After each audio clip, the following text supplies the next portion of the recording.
All right. So, good afternoon. Welcome, everybody. We might have a few more participants joining in the next minutes, but for the sake of time, let's get us started, and others will join along the way. So, warm welcome to all of you for the launch event of this policy brief called "Leading the Way: How Donors and Organizations Can Unlock Financial Blockages to Accelerate the Climate and Environmental Transformation of the Humanitarian Sector." So warm welcome to all. It's a very special day for us to be actually launching this policy brief, which is the result of a more than 6 months process working with NGOs, Red Cross, humanitarian experts, donors, and we've been creating a multi-stakeholder dialogue, bringing everybody into a virtual and even once a physical room to reflect and exchange and actually co-create this recommendation and suggestions, let's say, looking at ways forward on finding on the question of the funding of the climate and environmental transformation of humanitarian organizations.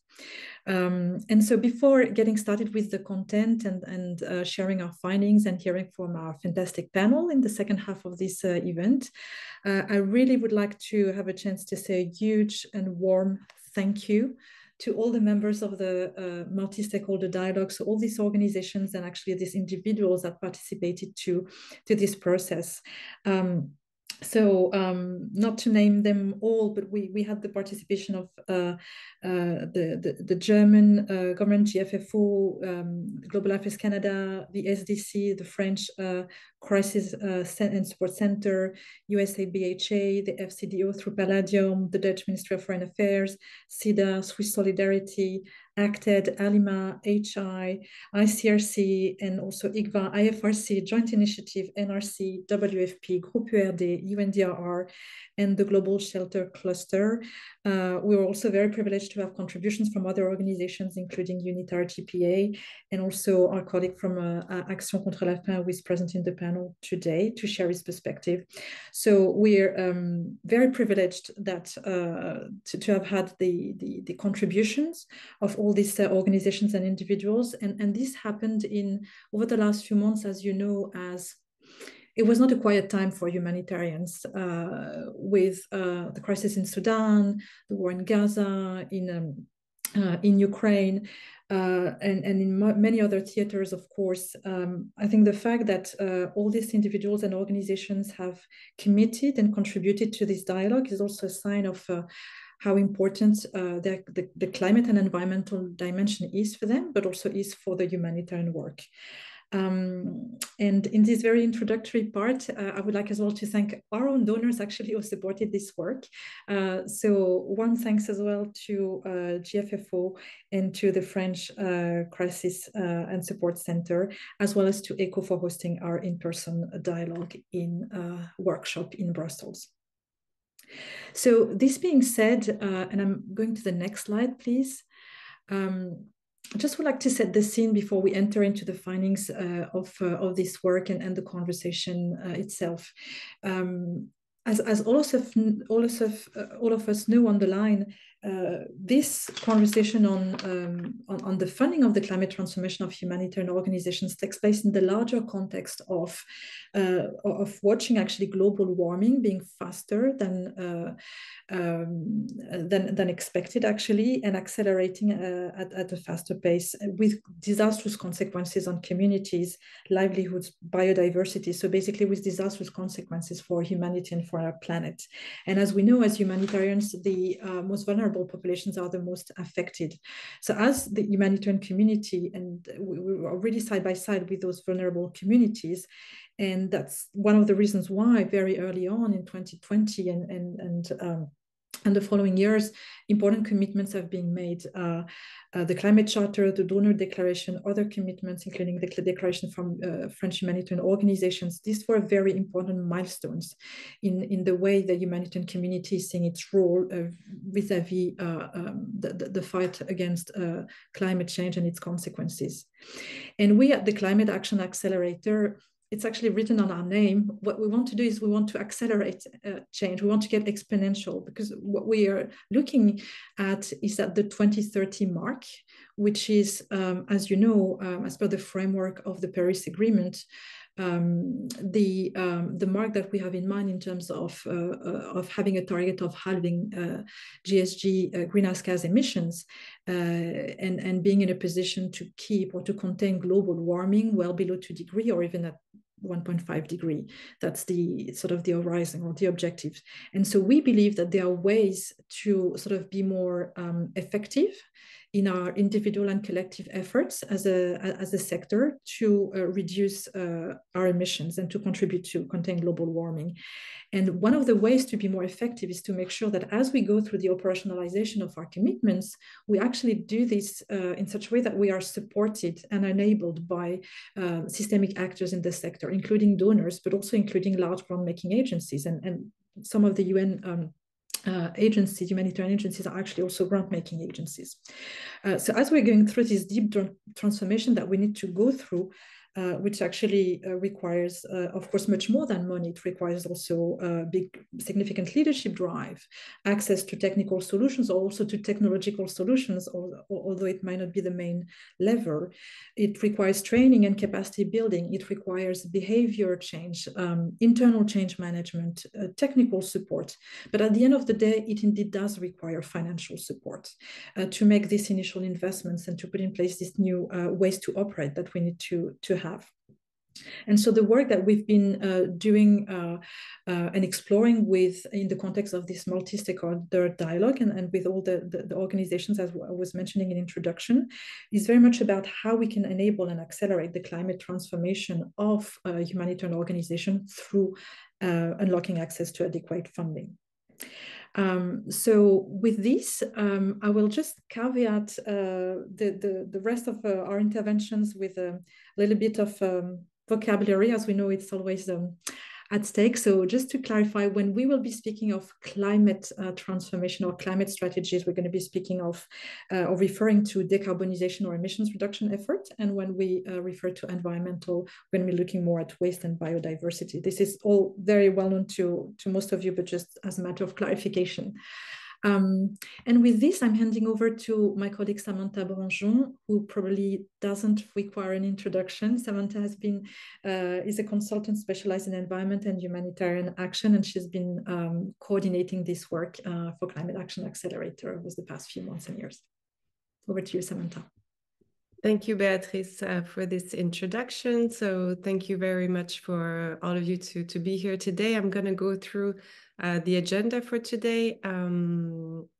So we're going to first go through the policy brief and some of the main recommendations that we're putting forward to donor agencies and humanitarian organizations. And then we will have a panel discussion facilitated by Emilia Wallström from UNDRR, in which we have the chance to have Camille from Evans from ICF, Charles Kelly from the Global Shelter Cluster, and Greg Willifson from BHA. And then we'll finally have some conclusions and next steps. Just a few elements, housekeeping rules. We're all very aware of all of these by now, but just as a summary, this session will be recorded and sent to all participants that have registered to this event. If English is not your main language, please, you have the option to access automatic translation. So click on the subtitle or caption button at the bottom of your screen. And for any questions, there will be a Q&A session towards the end. But if you have any questions during the event, please use the Q&A box here. So I was, before going into the recommendation, I wanted to complement what, if you could go to the next slide, please, Macarena. I wanted to complement what Beatrice was saying about this policy brief. So we're very happy to launch it today. You can access here the document by clicking on the link, and we will put it also in the Q&A chat box. But it's really the result of a collaborative efforts that we have been facilitating throughout 2023, in which we brought together donor agencies, humanitarian organizations to really think collaboratively about some of the blockages that we all faced in scaling up emissions reduction activities, and also to find collective ways to unlock them. So in this policy brief, you will first find an analysis of the financial blockages, and I will go into some of these in a minute. And then you will find a set of inspiring examples that have been piloted by some organizations and some donors to unlock them, and which we believe that would be interesting to scale up. And finally, the set of recommendations to both donors and humanitarian organizations, as we strongly believe that each have a significant role to play in the climate transition. So just in a nutshell, I wanted to go over some of the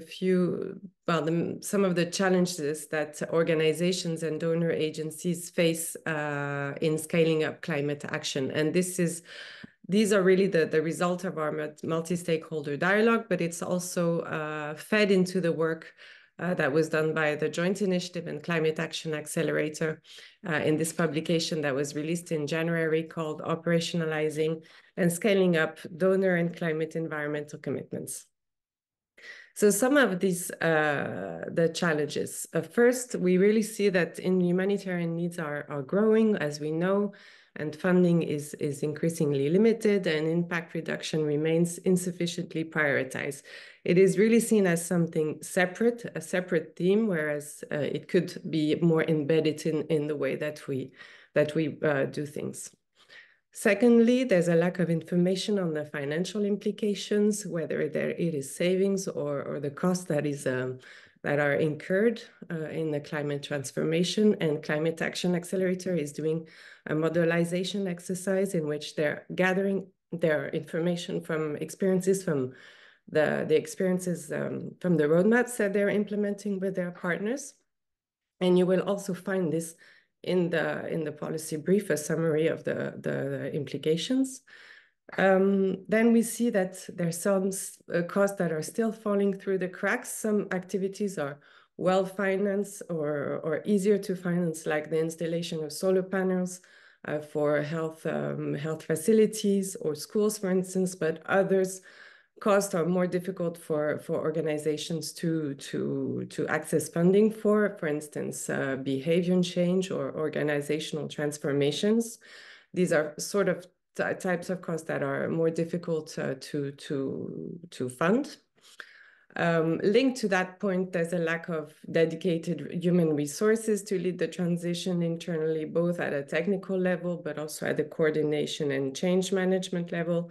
And we believe that these human resources are really essential, especially at the beginning of a journey of an organization. Other challenges include the fact that while we see there's been a lot, and as Beatrice mentioned, there's been a lot of initiatives and a lot of encouraging best practices being implemented to reduce emissions in the sector. But what we've noticed is that they're not always fully aligned with international standards.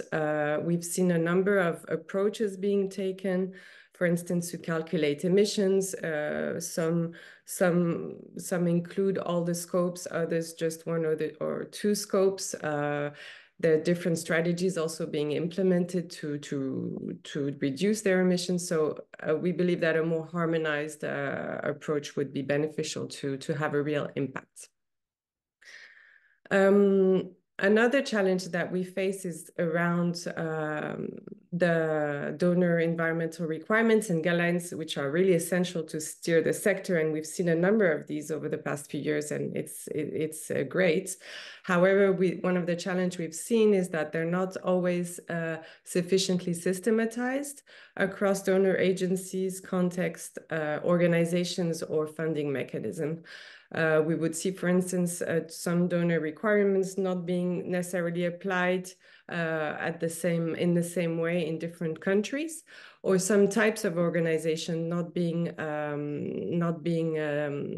required to implement these environmental requirements in the same way to each other.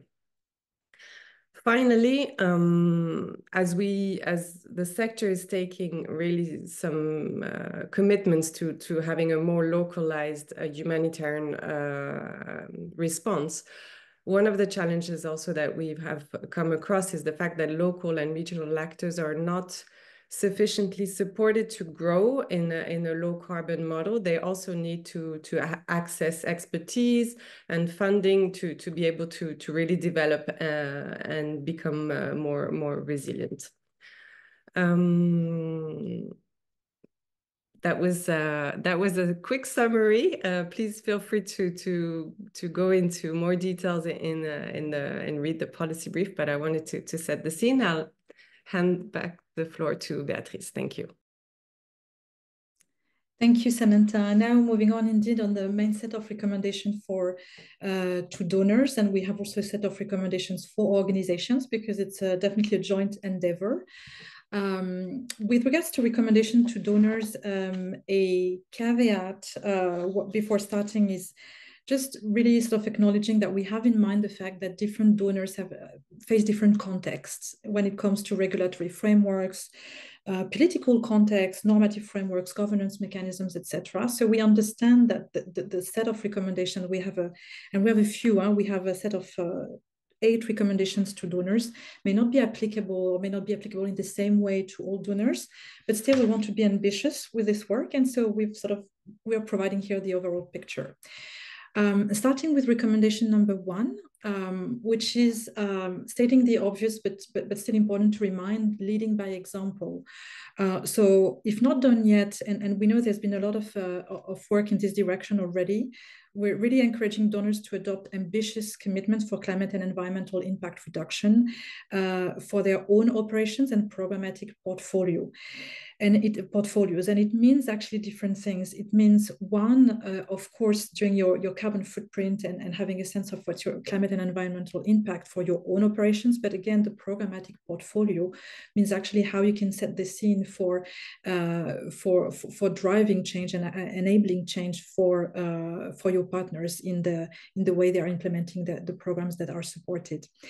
It means also setting a frame that's actually in line with emerging best practice from the GHG protocol, from IPCC recommendations, but also, let's say, from larger sectors of society, typically adopting a target of -50, halving carbon emissions by 2030 as let's say an ambition at least, is actually essential for effective emissions reduction, and is something that in the private sector and elsewhere starts to be really largely acknowledged as the goal.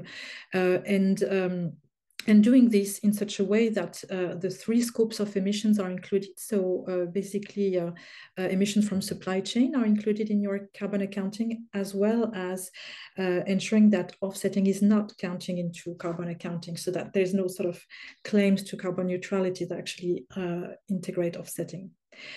So in this sort of first recommendation, as we encourage donors to go one step further in their own commitments, of course, we're very mindful that all of this needs to be done in the respect of other principles, which are humanitarian principles. And of course, the do no harm is one of them, a very important one. But we're also putting this into perspective of valuing the co-benefits of climate and environmental measures for more effective humanitarian assistance, and how to see that developing climate and environmental measures and strategies is sort of reinforcing the capacity to deliver on the social mission as opposed to sort of hampering it. It means also looking at ways that climate and environmental strategies can reinforce the resilience of the organization, especially resilience to climate shocks, but also the ability to sort of face the increasingly high and volatile fossil fuel energy prices. So that's the first recommendation, leading by example, taking action, following principles and emerging best practices for yourself, but also driving change for your own programmatic portfolio. Second recommendation, adopting a phased approach.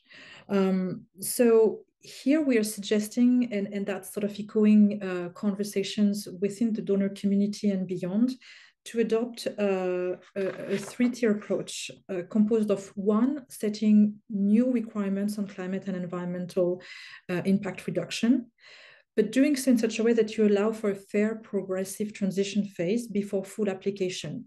And in that sense, you can actually, as a donor, use the perspective of the upcoming applicability of new requirements as an incentive for organizations to initiate or deepen their actions in terms of climate and environment. Two, it means providing a financial support package that supports actually this transition and going through, privileging the mainstreaming of environmental and climate measures into existing project grants. And three, it's about capacity building and supporting the technical transitions of your partner organizations, including accesses to engineering tools, training programs, etc. The third recommendation is delving one step further into, how do we adjust the current funding mechanism so that they can be fit for purpose in a way, so that you can allow to fund and to cover more costs from the climate and environmental transformation within humanitarian funding. I won't go into the detail of all the different points that have been discussed, because it's one of the we have a lot of meat, let's say, in this recommendation. There are lots of elements, but of course we went through questions relating to longer term funding frameworks, to flexibility rules, to finding ways to integrate more structural and transformation costs within direct project costs, and not only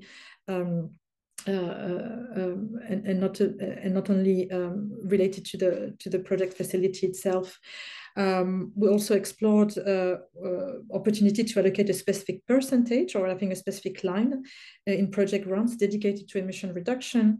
And also, of course, as financial auditors review how the grant has been spent, taking into account environmental and social consideration in addition to financial efficiency. We've also discussed, actually, to be sort of very strategic and sort of focused, like looking at the hotspots. At Climate Action Accelerator, we have identified 8 top solutions, which, if prioritized, can get you reduced by 75 to 85% sometimes your emissions. Get you to the target to the 2030 target. And so, if donors and NGOs prioritize these solutions, which are actually listed in the paper, that's quite an interesting venue for effective emissions reduction. In this recommendation as well, we have sort of listed, and I don't want to get into the detail here, but a number of themes which we know are actually discussed and a concern or an opportunity for a number of you, including how do we deal with the question of diesel generators? How do we deal with the question of the flights and air travel? How do we deal with emissions from sustainable construction, and renovations, etc.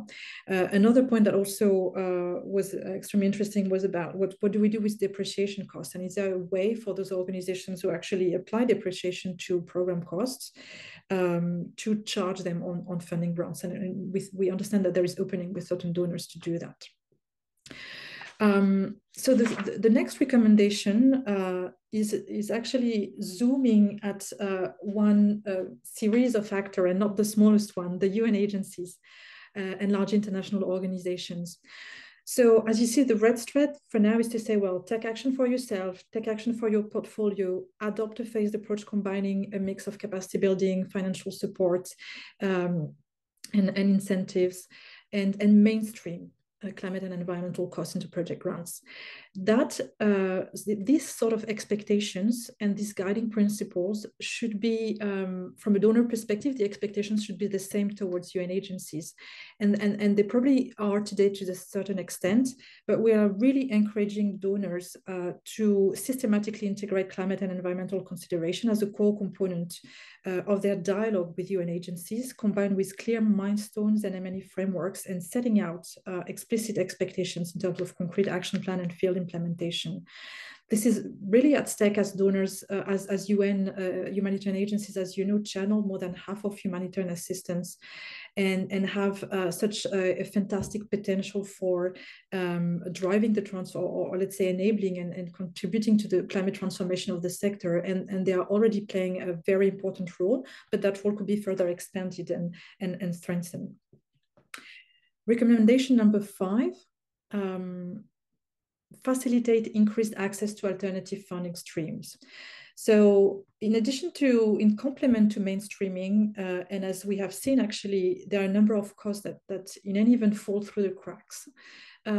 Organizations and donors and humanitarian organizations are looking at ways to actually find alternatives or complementary funding streams.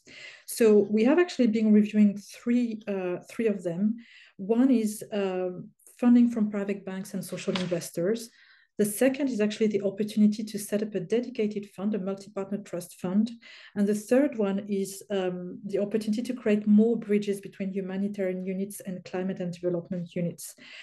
So all of these streams actually are sort of detailed and explored in the report, in the brief.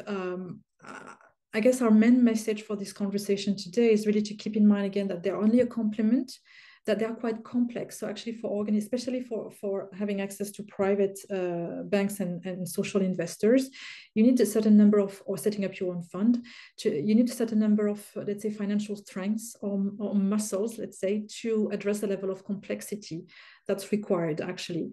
So that's why in our view, it's only sort of a complement to something that's not necessarily accessible to organizations with less core funding or local and national actors.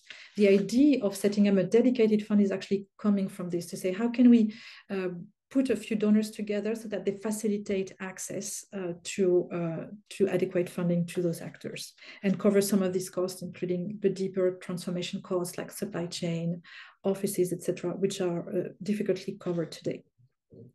The next recommendation is, let's say, for us, is a way to just really focus on an important theme. I was mentioning earlier, we want to be strategic and focus on those top 8 solutions that are a priority for effective emissions reduction.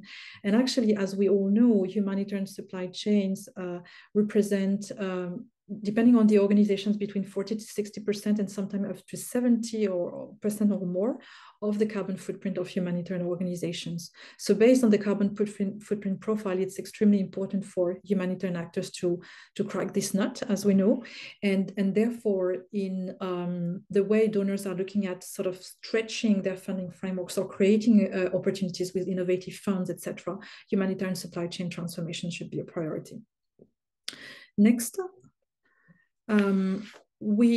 As mentioned by Samantha earlier, the question of local and national actors was very much mentioned and came out as part of our consultation process through the multi-stakeholder dialogue. We're very much acknowledging that local and national actors are at the front line of responding to the consequences of climate change and supporting communities. And of course, that we're not speaking of the same sort of climate transformation when it comes to local and national actors. It's not about how they reduce their emissions, because they're extremely low in terms of their emissions, but it's more about how we support their capacity to grow as humanitarian responders, but to grow in such a way that's more resilient, sustainable, and low carbon. And in the paper, we actually look at 3 different ways actually that we can support that transition. Some of them are very linked to the localization agenda that a number of you have been following really closely. And I think really climate is giving us another hook to really try and go one step further in terms of facilitating access to funding and simplifying administrative requirements for local and national actors, as well as international organizations going in partnership with these local actors, being in a position to provide more stewardship and in the way also we sort of manage subgrants. And the last set of, the last big set of recommendations is about advocacy. we usually speak about advocacy for humanitarian organizations vis-a-vis donors, but we're very convinced actually that donors have a role to play as advocates as well. Those donors which were part of this multi-stakeholder group, but there are also donor groups and coordination groups amongst donors are looking into this greening of the humanitarian sector. And these sort of champions really kind of should bring on board more donors to actively advocate for the integration of ambitious and quantified approaches to climate and environmental impact reduction into key international humanitarian frameworks. So in a way, it's, they should use this opportunity so that the future frameworks guiding donors' funding priorities and ground-making models actually integrating these principles and these approaches and enabling the transformation of the sector. With this, I'm handing over to Samantha for recommendations to organizations. Thank you, Beatrice. So yeah, now we're going to look at recommendations to organizations, as we believe also they have a really strong role to play, and they have been increasing, scaling up efforts over the past few years. So these recommendations really echo the ones that were put forward to donor agency, but I'm just going to highlight them briefly. Macarena, can you... Yeah, thank you. So the first one is really about the same as for donor, to take responsibility and really adopt ambitious action plans following international standards. As mentioned by Beatrice, it's about calculating carbon emissions, direct and indirect calculation, carbon emissions, excluding carbon offsettings from the calculations, and setting ambitious action plans and having a targeted approach. And we have seen that some organizations have already done this over the past 3 years. Also, we have, for instance, the organizations from the Réseau Environnement Humanitaire who have gathered together to sign a letter of commitment where they all commit to reduce, to have their emissions by 2030. So really encourage organizations to scale up these sort of efforts. The second one, as mentioned by Beatrice, is also about UN agencies and large international organizations. We really believe that they have a strong role to play, given the fact that they channel most of humanitarian funding, and they should really provide leadership, both for themselves, for their own programmatic portfolio, but also for their sub-grantees, and they have the capacity to really influence the organizations also that they fund. The third set of recommendation is about being proactive in the way that projects are being designed and proposed and negotiated with donors. And really we encourage organizations to integrate, to systematically integrate these considerations into their strategic dialogue in order to be able to mainstream action plans into grant requests. And that includes assessing the financial implications of developing decarbonization roadmaps and including these implications into budgets. So it's about really not only responding to requirements, but being in a position to be proactive. Fourthly, the same as for donor agencies, investigating alternative funding stream as a complement to institutional funding. And we have seen a number of examples being piloted at the moment. I'm thinking about NRC's Capital Fund, which is designed to attract private funding, but also organizations like ACTED, who are proactively searching for funds from, for instance, development donors or from private foundations. So really trying to increase that sort of access to funding stream, but again, as a complement to institutional funding. Fifthly, echoing what Beatrice said, it's about the role that humanitarian organizations have to also support their local and national counterparts in which they work with in accessing technical support and financial support to really allow them to transition. And this could include, for instance, training on environmental requirements, or even support in meeting donor compliance to access more funding as we increase localized humanitarian response. And finally, echoing what Beatrice said also, is to contribute to collective advocacy efforts to really mainstream environmental and climate consideration into frameworks, into strategic and funding frameworks. For instance, the Humanitarian Response Plan or SURF, the country-based full funds, but also to have more of these issues coming up in for instance, the SPHERE standards or the CHS, for instance, to contribute to these collective advocacy efforts. So thank you so much. But you will find, of course, more detail in the policy brief, but that was in a nutshell what these recommendations are. And now we can open up for clarification questions before we go to the panel discussion, if there are any.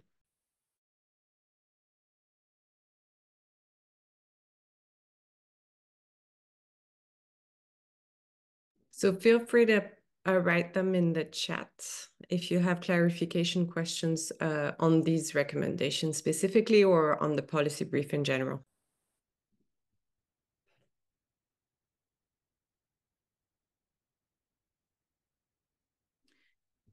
So I was just actually responding to the question of Gerno. I'm sorry if I mispronounce your name, Gerno Laganda, which is a great question about whether there is some analysis on the extent to which bigger and increasingly frequent climate disasters are driving additional emissions in the humanitarian sector. It's a key question. And what I've mentioned is in the chat is that in the Q&A section is that in our experience working with on trajectories and sort of taking assumptions with partners at the Climate Action Accelerator, what we see is that implementing climate and environmental solutions is actually providing our partners with a way to be more resilient in terms of specifically facing higher and more volatile energy prices, and therefore being able also to use savings from solarizing a number of their infrastructure, switching to solar energy for actually having more margin of maneuver operationally. And the reality is actually, if we don't put in place these measures, if you look at inflation and at energy prices, it's going to eat most of our operational margin of maneuver in the next few years. So we actually need those savings and those emissions reduction measures in order to be able to face what's coming up.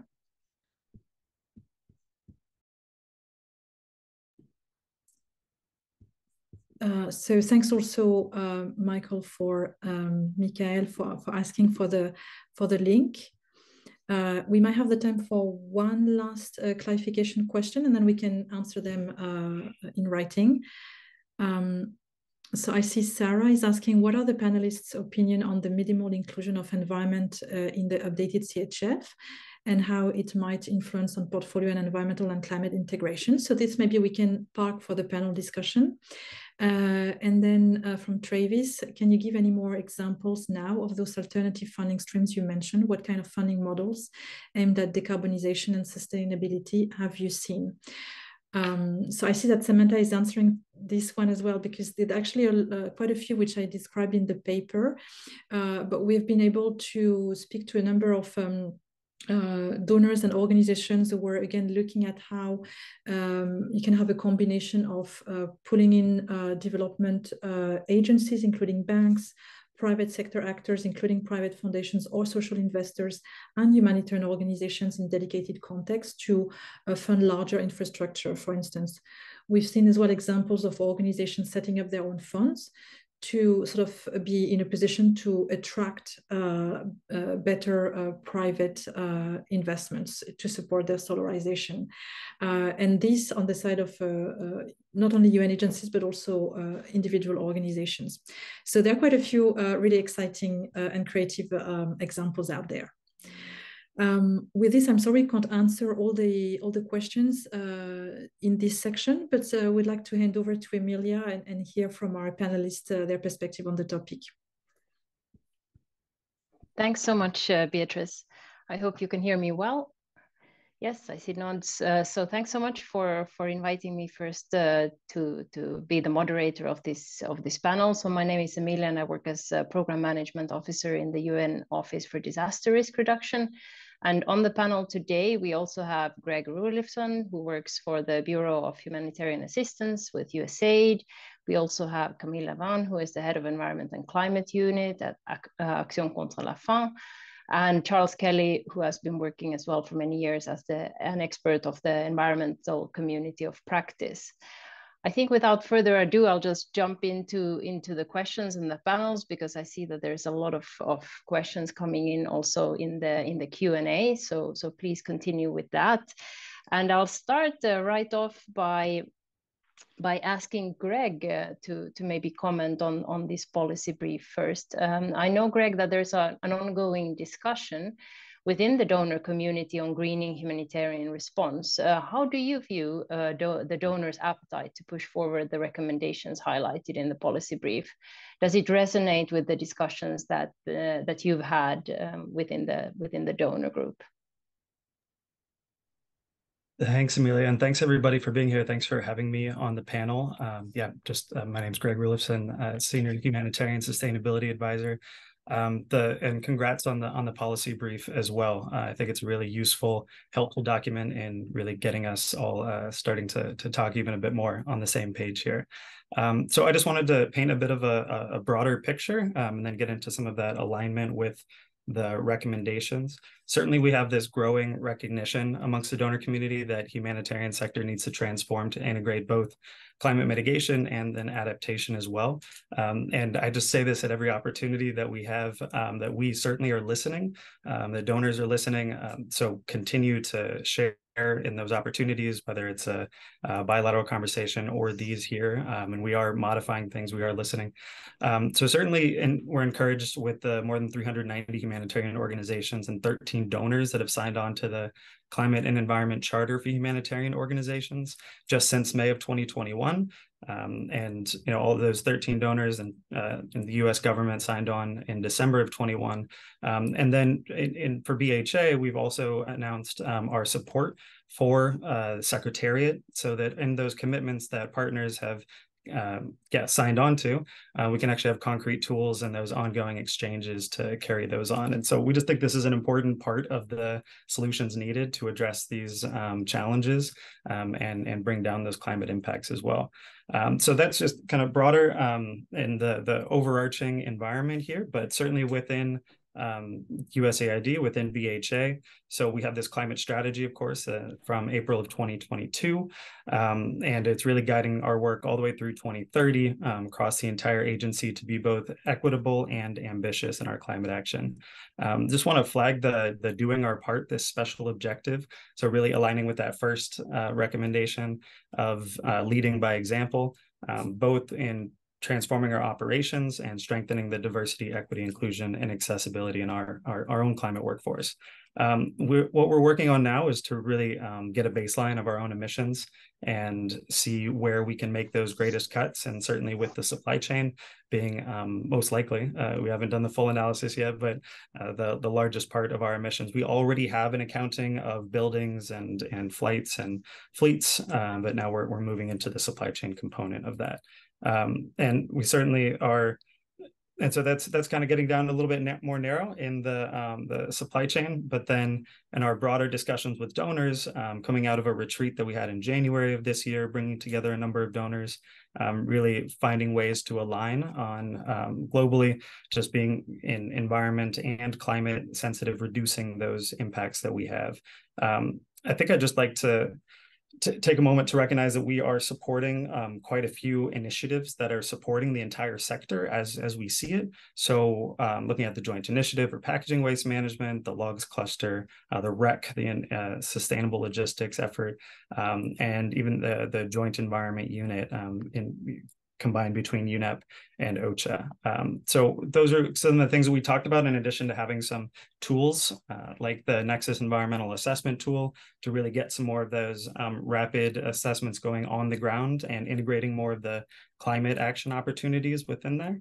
Yeah, and then I think from there, there are many other examples we can get into as we go along today and carrying forward, but really just wanting to share that we are continuing to discuss, continuing to listen, and then synchronizing our efforts between the different donors. And I think especially some of the work that I think we're proudest of is with DG ECHO, looking at their leadership from the minimum environmental requirements, and really trying to push forward, seeing where we can have speak with the same voice. So I will leave it there, as I know we're short on time, but yeah, I'll pass it over. Thanks.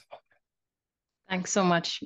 Yeah, of course, the USAID has been a long supporter of this work, and it's great to see also that donors are working together in a harmonized fashion, because that of course makes it easier then for the UN and NGOs and other organizations who are navigating the landscape.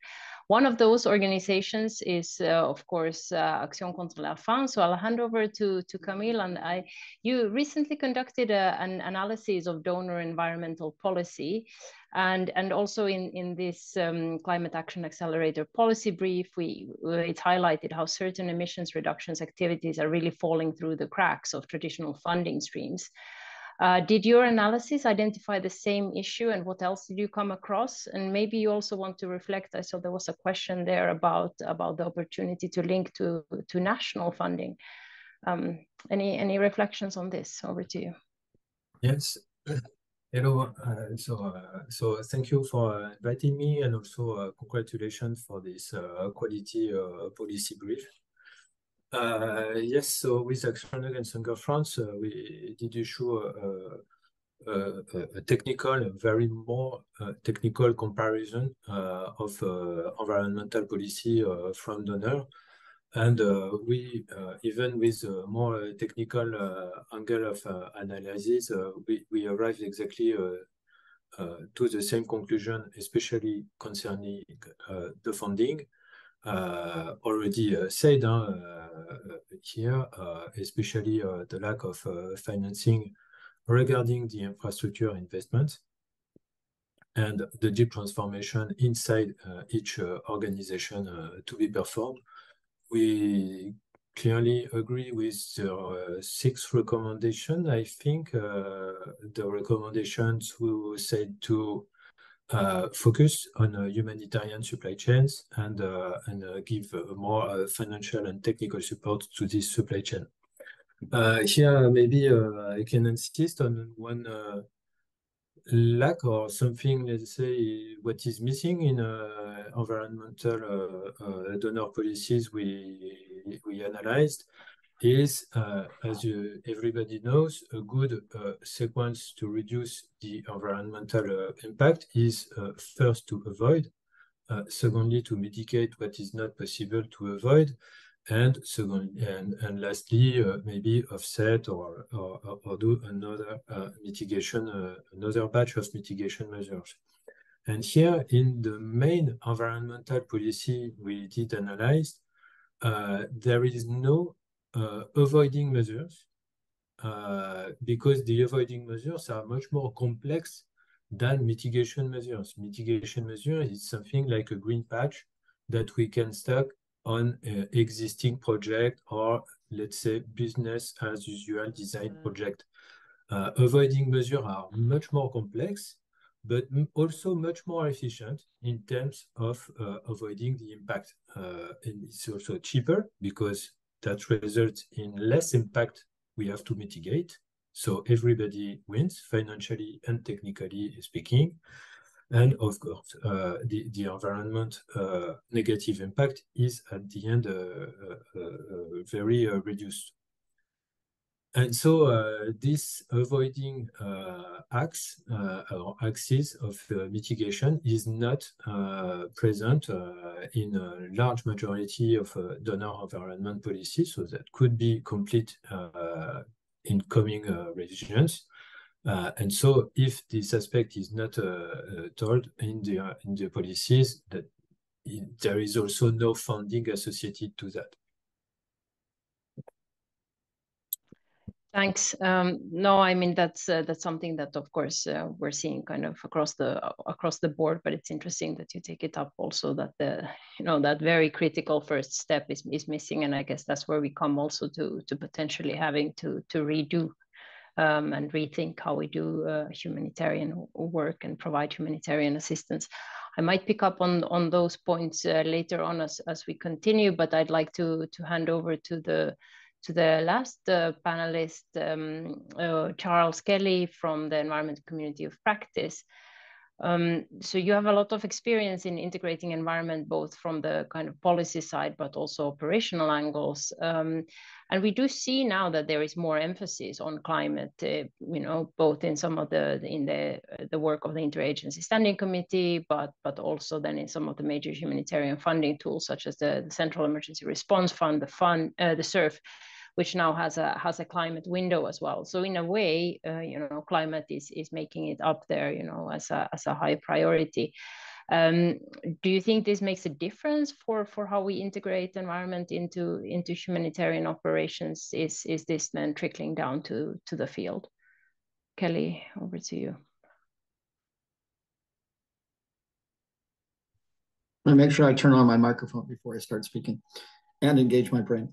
I do note that 3 of the panelists are conserving something by not shaving frequently. This is actually a really good question. I've been thinking about this a lot, and the perspective. Camille obviously has an operational perspective, and so does the Environment Community of Practice, which has been around with the shelter cluster for essentially as long as the cluster. One of the challenges we face is a lot of policy. Sphere Standards some time ago had a statement saying they should do environmental impact assessments, but it didn't seem to be done, and we actually don't know whether it's being done routinely or not. And so one of the questions that comes up, and I hate to say this, but one of the questions that come up is how are we going to monitor all those recommendations and see if actually people are implementing them, or it's just a lot of talk and not much walk.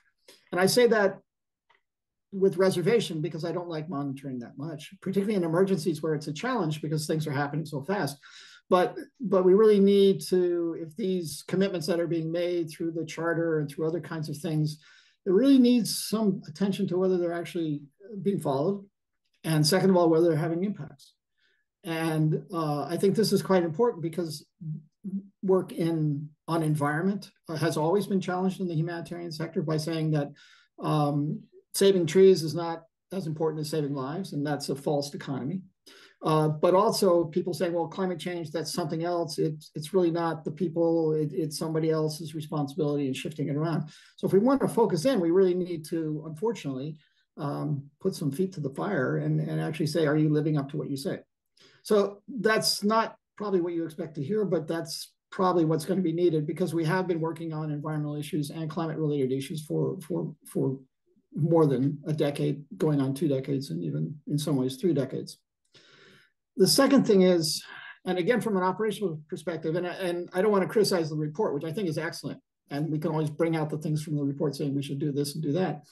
But there is a fundamental difference between responses to disasters that are related to conflict and disasters that are related to natural hazards. And one thing with a natural hazard, or an earthquake or a flood or something else like that, there's a progression. You start with immediate relief, and eventually you're going to run through a process of maybe 5 years to rebuild and things like that. There's a progression. Whereas a lot of times with the conflict responses that we're seeing is that they go on for decades, half a century, more than half a century in some countries. And that creates a totally different dynamic for intervening on a lot of climate things. So one talks about, should we put solar panels on clinics? In a natural hazard related disaster, that's the World Bank's job. They're the ones rebuilding the clinics. The humanitarian organizations aren't rebuilding that many clinics. There's a gray zone in here, of course, but that's a major infrastructure rebuilding process where you can, and we see this happening actually in Ukraine now, where they're rebuilding things with solar panels because that's the way things can be done. But in a conflict related disaster, it's kind of a wheel that people run around and it keeps going around and around and around, and the progress is quite difficult. And there's a lot of discussion about durable solutions and the peace development humanitarian nexus and all these kinds of things like that. But I think we're really challenged. I don't want to challenge those things. But we're really challenged on how to do the kinds of things that Camille was talking about, the anticipatory things, the preventive things, the risk reduction things, the adaptation things. How do we do that in a situation where we keep waiting for peace to occur and then everything will change? And in many countries, that just isn't the case. And so that's a different kind of, so I'd like to see, as a follow-up to the report, some analysis of how this actually can happen in those contexts, because I think there's some challenges there. The second point related to that comes back to what Amelia just mentioned, was about the funds. Now, there is really nicely a window in the SURF funds for environment, for climate change, but how do you apply that as a life-saving emergency? You know, what are the criteria that were used to decide that one part of SURF should be used and not the other part, or somebody else should fund it? And that's part of this nexus issue that we keep having, is trying to figure out who can fund those things in a world that's divided up into different parts. And that then comes back to how to effectively use the funds, which is the point I was sort of raising earlier, which is, it's great to say, oh, we're using some SURF climate funds to do something related to a climate-related hazard. But what are we trying to do? If we're just giving out plastic sheeting or new plastic sheeting, which has less of an environmental impact, and new blankets that have less of an environmental impact, that's really not affecting the big situation. And it's not doing the preventive stuff or the risk reduction stuff or the adaptation stuff that really is at the core of reducing the future impact of disasters. The old axiom of, prevention is better than cure. And how do we do that? So for me, the document is really good, and the other work that's been done is really good. And the actions, like Greg mentioned, by donors are really good, but we really haven't gotten to that question about how do we actually implement these things in a context where, in any kind of disaster, there's lots of things that have to be done. And now we're asking for a lot more to be done. In some cases, a lot more complicated things to be done. And what we've looked at now within the Global Shelter Cluster and what we call the Green Team, but within the cluster as a whole, looking at environmental issues, and we have funding from BHA and previously funding from ECHO on these things, is to say we need to put more emphasis on preparedness. If we know that we're going to have flooding and it's going to require repairing or rebuilding 10,000 houses, and that's the basis for the preparedness, then we can think about how are we going to do that funding? How are we going to use that money? What are we going to do as part of that funding to do disaster risk reduction? Now, whether that can be done for conflicts or not is another question, but I think there are lessons that can be used from conflict response that can be used when there is a conflict. Because the nature of humanitarian assistance doesn't change that much. So thinking through those kinds of processes, I think, would be very useful. Using gaming, using maybe artificial intelligence a little bit to sort of game things, having some scenario practices and things like that, I think would all be useful and very practical for the people on the ground to make these concepts that we talk about and these things that should be done real. Thanks a lot. Thank you. A lot of food for thought there. I'm going to ask actually Greg to come in now because Kelly, you mentioned how in certain fragile contexts, of course, it's critical then to, they keep going for a long time. And that's where we also, of course, talk about the need for prevention, which someone has raised here in the Q as well, Q&A as well as the need for preparedness. So this brings me to the involvement of local and national actors, where, of course, the policy brief also mentions that local and national actors are not sufficiently included in the greening debate, and this is, of course, something the localization piece is one that the humanitarian system has been, pointing out already for a long time, but perhaps struggling to make concrete. So Greg, maybe you could expand a bit on how the localization and greening agendas of BHA currently align, also taking into account what Kelly just mentioned. Over to you, Greg. Yeah, thanks for the question. I think, I was thinking the same thing as Kelly was speaking, that there's a big opportunity here, certainly in these protracted environments, to get some, have those people that are going to be there carrying these on. And so, with our greening and our localization, certainly, I think we're trying to demonstrate how have really made some significant strides. And this is, in the climate strategy or climate work of really integrating these equitable environmental sustainability practices into the BHA activities that are, both with partner implemented programs and operations. And so we're really getting these I think trying to get to our national actors and our local actors as much as possible while we're still rolling out the official policy that we have here for localization and humanitarian assistance. I'd just like to point out as well that if we're looking at supply chains, for example, which is mostly what I work on as more of a supply chain sustainability advisor in trying to get to this low carbon modus operandus, that we really need to bring in those local and national actors that are part of our supply chains as well. We're hoping that we're trying to tend towards a circular supply chain and getting the waste back, but then also in our programs as well. And so this is implementing partners, private sector, governments, and so forth. And so I think there's a lot of that we're working on currently, and that's part of the localization strategy, in addition to working with local partners who are carrying out the humanitarian operations. So again, we're doing more to reduce our emissions, working in humanitarian global health supply chains, and just generally trying to understand a bit better what our environmental impacts are. And we can't manage what we haven't measured yet. And then I think an interesting example is the Joint Initiative for Sustainable Humanitarian Assistance Packaging Waste Management, which I've been involved in personally. And this kind of feedback has been similar around, all right, great, we're working at headquarter levels, but we're not getting as much action on the ground and that kind of feedback that we need in order to modify and change. But we certainly are seeing some of those opportunities for community-led solutions for plastics waste management. One of the examples that we have is actually working with partners in Madagascar, where they had a BHA-funded development project that was doing solid waste management as a livelihoods activity, integrating some of the food assistance packaging waste that was associated, and having that support both the local community that's receiving humanitarian assistance, but then also supporting a private sector that's trying to grow its recycling capacity, which is no easy industry to kind of be successful in.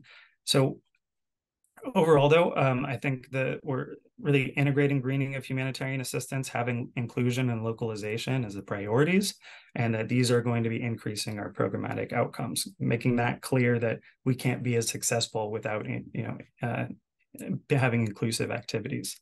So I just wanted to lay out the USAID's localization goals as well, which are really driving a fair amount of what we're doing. We know it's good humanitarian practice, but then also at the agency level, the 25% of its funding will be going to local partners by 2025. Yes, recognizing that's next year, but then and then another goal related that half of the USAID programming will be co-designed with communities by 2030. And we are making good progress in both of those areas, and that's agency-wide again, but a really important component here.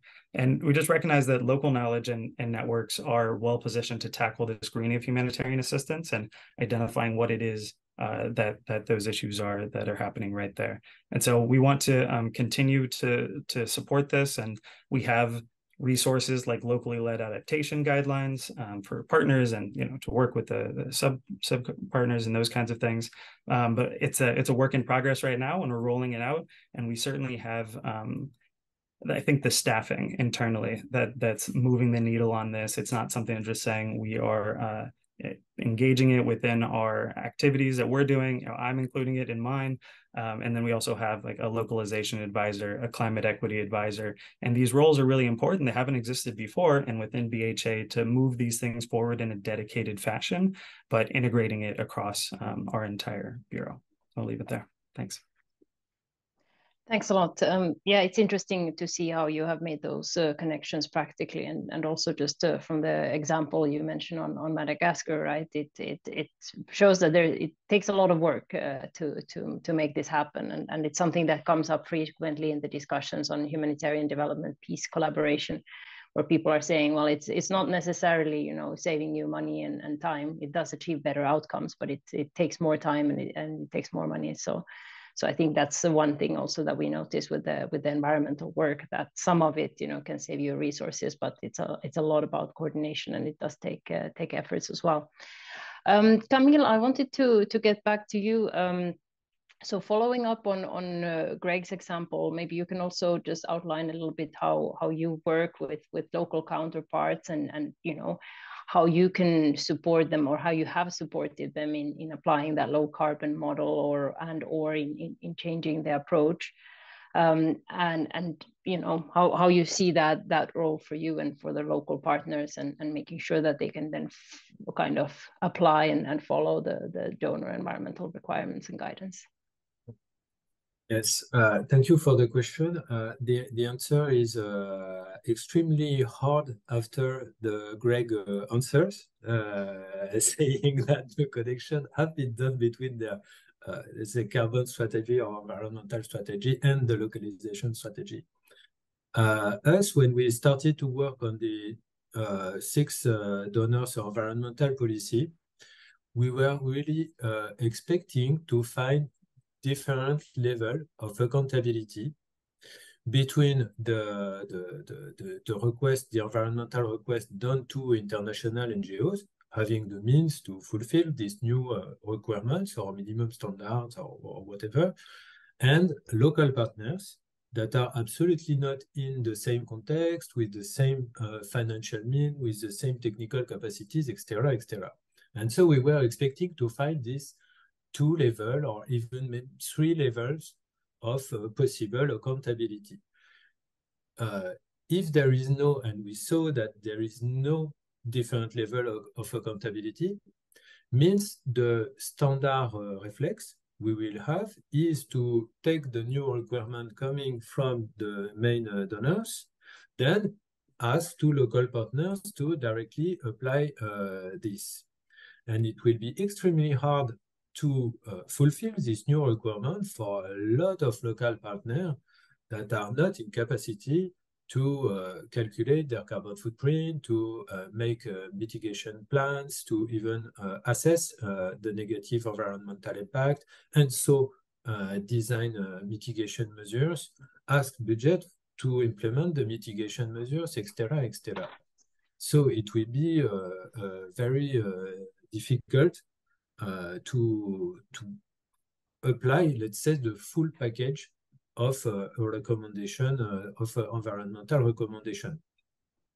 And it's not a question of financial issues or etc. It's very only the technical and the level of accountability, mean the level of control, audit, etc., etc.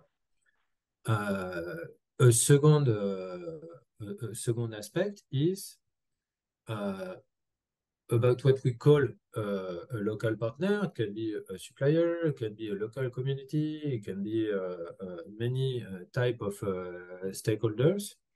And so for certain types of programs, we know that these stakeholders directly procure or use the local supply chains. And so when we speak about decarbonizing the local supply chain, just in the question before, we said that it is necessary to support financially and technically speaking the decarbonization of humanitarian supply chains. And so at one point, we have to choose if we want to decarbonize first humanitarian supply chain or supply chain at all, locally. And if we want to act with local partner, honestly, the local partner, the humanitarian supply chain, except for medicines, they don't call for it.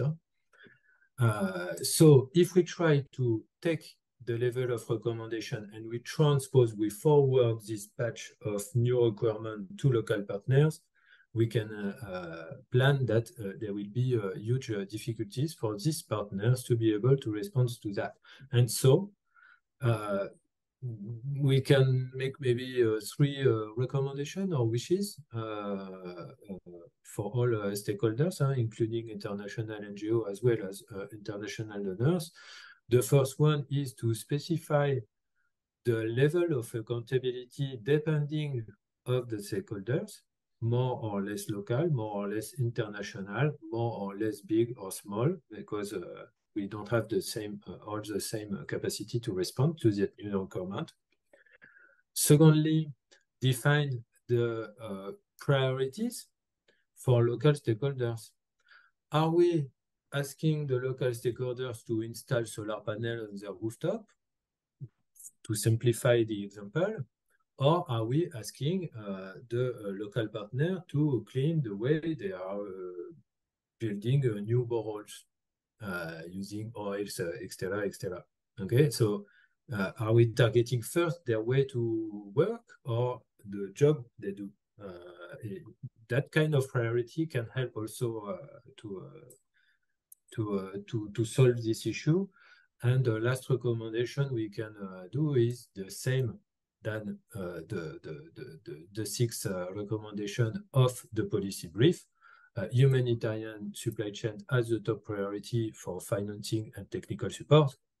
Of course, at one point, we have to say that local partners and the supply chain they use should also be a technical and a financial priority, because they will have more difficulties than us, international NGO, to, of course, decarbonize and respect the new requirement. Thank you. Thanks.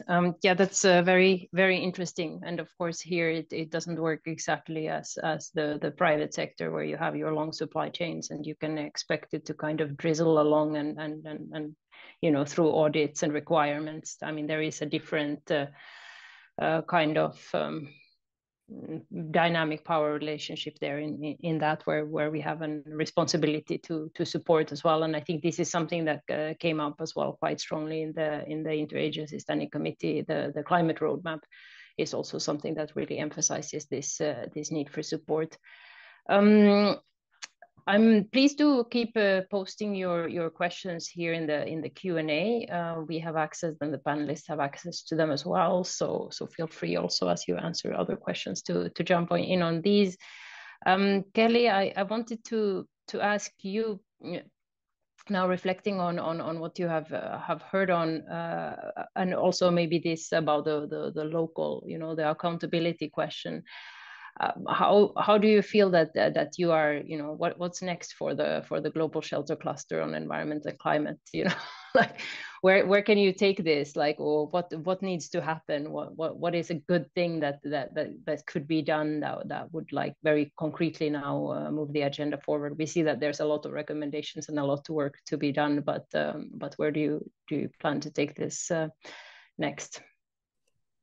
Oh, well, that's a question I can't answer. Sorry, just I have the fun job of being the timekeeper, and I just want to alert that we have 15 minutes left. So just in order for us to have time for questions and answer, if you could be really brief, sorry. Oh, that'd be a challenge. So I can't answer the question because the cluster is finalizing its strategy, and the strategy will answer that question. However, one of the things that does come through, and I put this in the answer to one of the comments there, is the opportunity to use an environmental approach or look at environmental issues to build capacity, economic capacity of the disaster survivors and their neighbors. And we've seen some not well documented examples of this working very well, but putting people to work to clear up debris and things like that. And that, you know, gives the disaster survivors agency. It gives them ability to pay for things, to rebuild their houses, to do things. And this is something that BHA's predecessor, OFDA, years ago did a report on the economic importance of shelter. And I think we need to come back and look at the environmental importance of shelter and settlements, and look at how those things exist and how they interact with the environment, and how we can use their existence to improve the interaction with the environment. So that's something that could be used for development, but it also something that can be used in part of this preparedness planning that I was talking about. That's my short answer. Super. Great. Okay, with that, I'm handing over to a couple of participants that I know also want to chime in. So first of all, we have Erica Cleseri from USAID. Erica, you want to reflect on some of the things you've heard? Waiting for her to get the... Yes, with apologies, I've been having some connection troubles, so I'll be off camera. Can you hear me okay? Yes, perfectly. Go ahead. Okay, fantastic. Yeah, certainly support everything that Greg has said in this space, and wonderful to, of course, have this dialogue moving us forward here. I think, you know, in my now 20 years of working at this environment and humanitarian nexus kind of space, we definitely, while I concur with Greg Kelly that we need to have the rubber hit the road and really show advancing in our progress, but I also truly feel that we are in the best position. We have an extremely good foundational support within multiple donors, within the Charter, the Environment and Humanitarian Charter. I truly feel that we're in a better place than we have been in many years. And I think this type of collective action, notably amongst donors, and being nudged and pushed by important emphasis such as CAA and others, I really, yeah, I don't have so much more to say other than that Greg has already provided, but I appreciate the opportunity just to voice my support here, and kudos to all for this engagement. Thanks a lot, and thanks also for joining in. Of course, we look to your continued leadership and the leadership of USAID on these issues.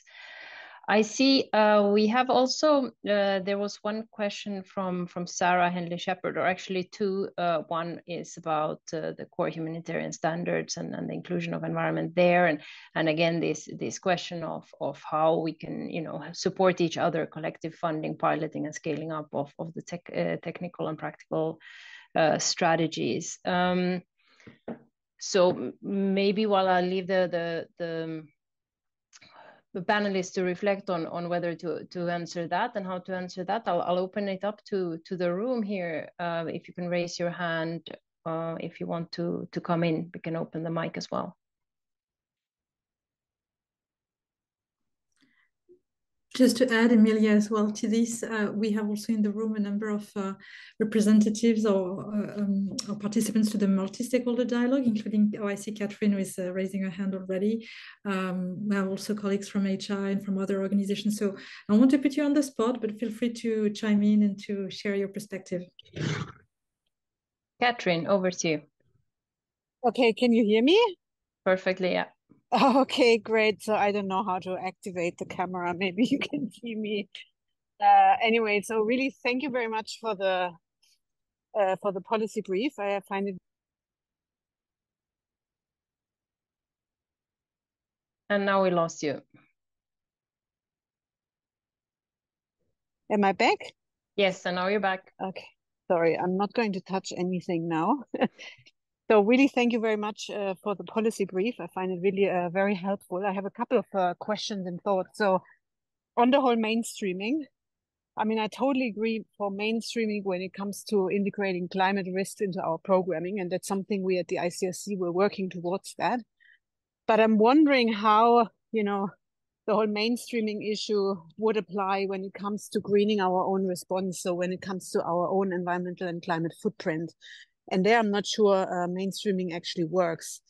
And so I'm giving you the example now, you know, what we struggle with, and I think it was alluded to before, you know, if we have to put delegations in front of a choice, you know, do you solarize, or actually you use the same amount of funding and, you know, deliver services to affected population? The answer is it's always very clear.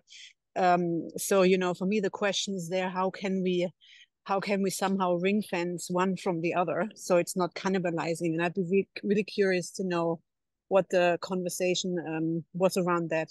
And then the second one that I wanted to ask was more regarding, you know, the willingness to innovate also on the side of donors, because I mean, there are certain areas where it's very straightforward. We have the solutions, but there are also, at least in our experience now around developing our action plan, there are certain areas where we just don't have the solutions yet, and we will need to give ourselves the space to fail fast forward. And so, you know, again, the question, like, what's the appetite? I mean, I think it's probably something that other organizations are experiencing as well. And, you know, for us, I think the desire is that we really open the conversation with other partners from the humanitarian sector, but also from the private sector, you know, to really how to say, learn from experiences that are maybe already there.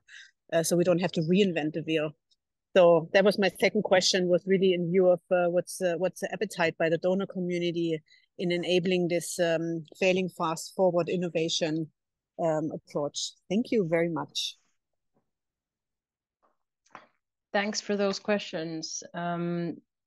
Maybe I can put Greg on the spot on the question about the donor appetite, and I don't know if Camilo then wants to come in on the mainstreaming versus ring fencing. Sure, I can speak briefly on this, and I think plenty of other colleagues could have some more to contribute. Certainly on the innovation and the opportunities to find something that can be some transformative change. I mean, that's the kind of thing the agency broadly is certainly interested in. And we have innovation centers and these kinds of things. Yeah, I think we also support WFP and some of their innovation work as well.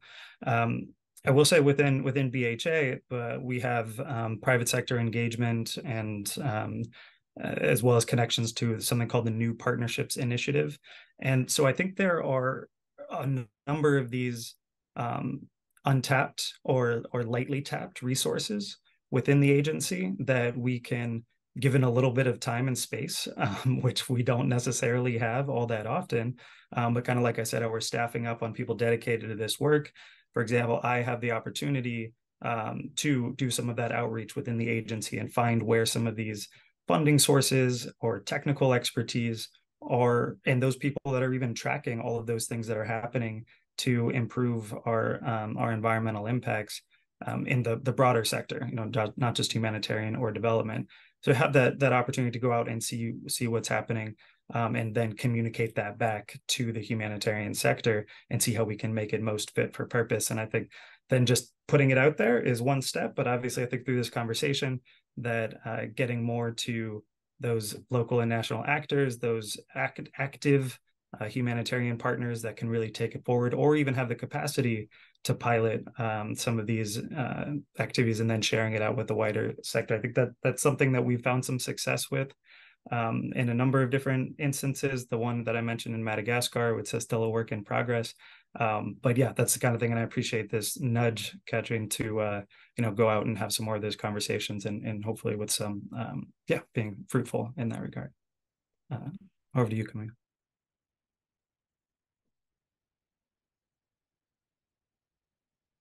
Camille, you want to come in on the mainstreaming versus ring fencing, or having it separate? How successful? What is what? It's a difficult question because it's also really depend of the economic model of the organization. So I can only speak for Action Against Hunger France, that is quite centralized and having quite some own fund.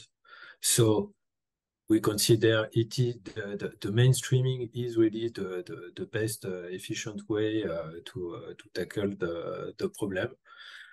I understood that there is other kind of organization more based on voluntary staffing, or more local organization, more decentralized organization, for which the mainstreaming seems not the best adapted way. So I cannot develop because we are running out of time, and it's a difficult question. But it clearly depends on the organization. Yeah, I think it's one of those things that would be interesting also to see, with the Climate Action Accelerator, how it goes, and having those different models depending a little bit on the humanitarian organization and the costing of the various models and the financial, sources as well would be interesting. We are almost at the end of the event, so I will just offer maybe Kelly a final comment on what you've heard. And some of these questions, and then after that I'll hand over back to Beatrice. Thanks. So just to summarize, as I said earlier in my comments, it's great that we have this report. It has lots of good things in it, and it really frames a lot of questions that we need to start addressing. But my next step, as I said before as well, is we need to start figuring out how to make sure things are being implemented, because this isn't the first effort in this area. We've been looking at the environment for between 20 and 30 years. And climate is part of the environment. Not two separate things here. And we need to start understanding how we can monitor and demonstrate success with these kinds of efforts that we're talking about.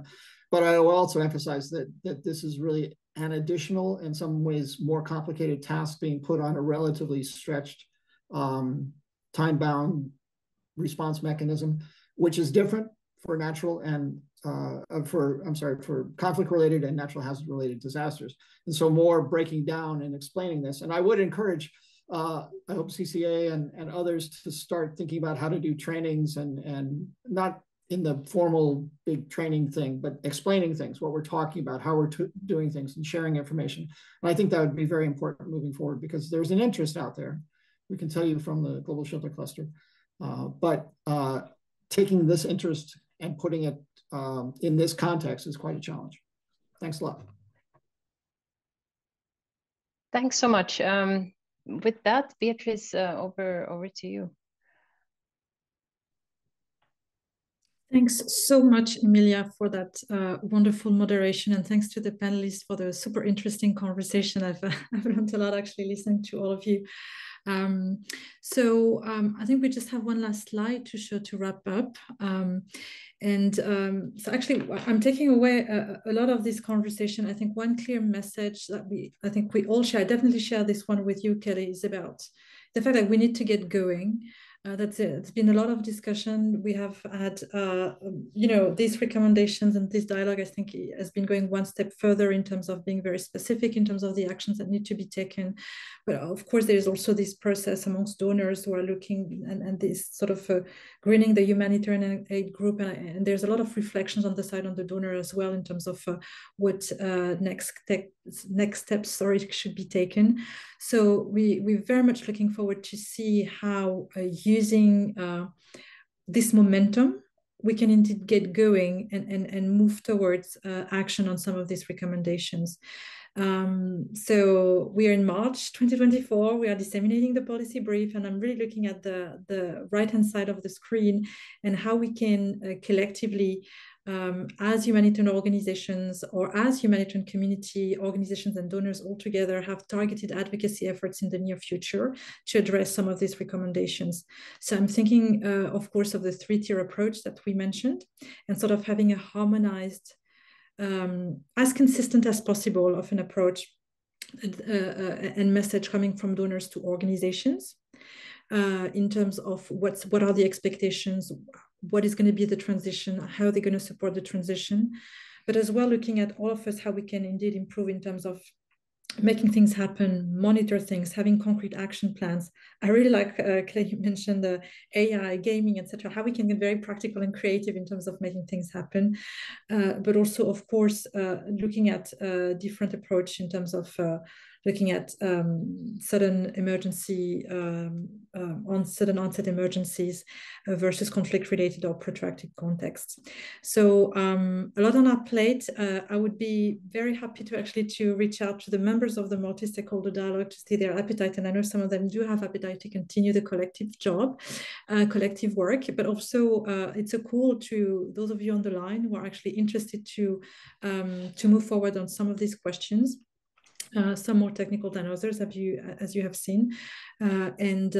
Please, by all means, feel free to reach out to us, and we would be happy to sort of coordinate and move forward together. So with this, we're based in Geneva, we're Swiss, and trying to be punctual as much as possible. So it's 4:30 CET, so we're closing this session. Huge thanks to all of you. We're very, very, very grateful for your participation and insights. Bye-bye. Thanks to you. Bye. Thank you. Bye-bye. Take care. Ciao. Take care.